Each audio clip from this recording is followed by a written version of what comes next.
Have you ever wondered if there's just one thing, one single key, that could unlock real, lasting success in pretty much every part of your life? Well, today, we're diving into the big ideas from Brian Tracy's The Power of Discipline to see if we can find it. I mean, this is the big question, isn't it? Why is it that some people just seem to accomplish so much more? They're happier, they earn more money, you know the type. Is it just pure luck, raw talent, or is there something else going on under the surface? So the book kicks off with this metaphor that might hit a little too close to home. It's this place called Someday I'll. Just think about it for a second. Someday I'll get in shape. Someday I'll launch that business idea. It's this beautiful island full of amazing dreams, but sadly, it's where those dreams go to die. Nothing ever actually gets done. And the reason so many of us get stranded there, it's a nasty condition the book calls excuse-itis. It's basically the disease of making excuses.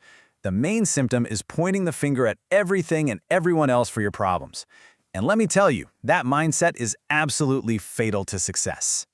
So, the very first step is actually pretty simple, though it's definitely not easy. You have to make a choice. A real decision, no more excuses, no more what-ifs. It's time to just stop explaining away why you can't and start acting. It's time to vote yourself off that island for good. Okay, so if it's not about making excuses, what is it about? There's this great story about a guy named Kopmeyer, who apparently studied over 1,000 different principles for success. When someone asked him, okay, out of all of those, which one is the most important? He didn't even have to think about it. And there it is, the master key, self-discipline. And look, this isn't about feeling motivated or waiting for inspiration to strike. It's the raw, gritty ability to make yourself do the thing you know you need to do. Especially, and this is the crucial part, whether you feel like it or not.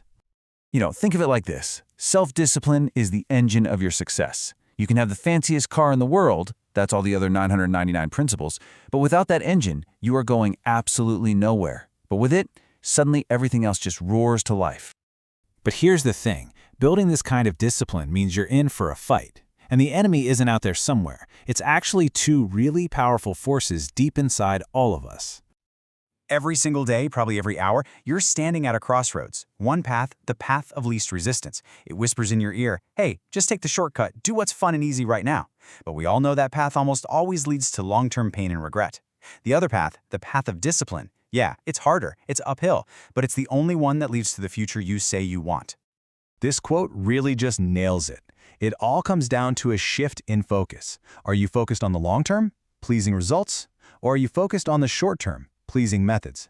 One choice creates a future. The other just creates a little bit of comfort for right now. Okay, so we know what discipline is, we know what we're up against, but how do we actually activate it? How do we point that powerful engine in the right direction? Well, the answer is surprisingly simple. Get this, according to the research in the book, a truly shocking number of adults are just drifting. Only 3%, have clear written goals. And here is the absolutely staggering result of that one simple act. That tiny little group, that 3% with written goals, they end up earning more than the other 97% put together. It's almost unbelievable, right? The connection between just writing something down and actually achieving it is that powerful. In fact, one study on New Year's resolutions found that people who simply wrote them down were over 1,100% more likely to actually follow through. I mean, that's not 10%, not even 50%, 1,100%. That is the insane power of getting your thoughts out of your head and onto paper.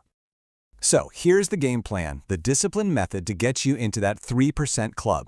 It's a 7-step formula. First, decide exactly what you want. Be specific. 2, write it down. 3, give it a deadline. 4, make a huge list of every single thing you need to do to get there. 5, organize that list into a real plan. 6, take action on your plan immediately, don't wait. And 7, this is the big one, do something, anything, every single day that moves you just a little bit closer.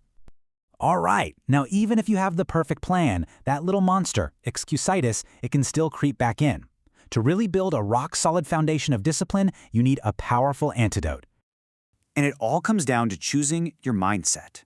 The mental child blames everyone else for their problems. They see themselves as a victim, and because of that, they're stuck, they're powerless. But the mental adult, they take what the book calls radical responsibility.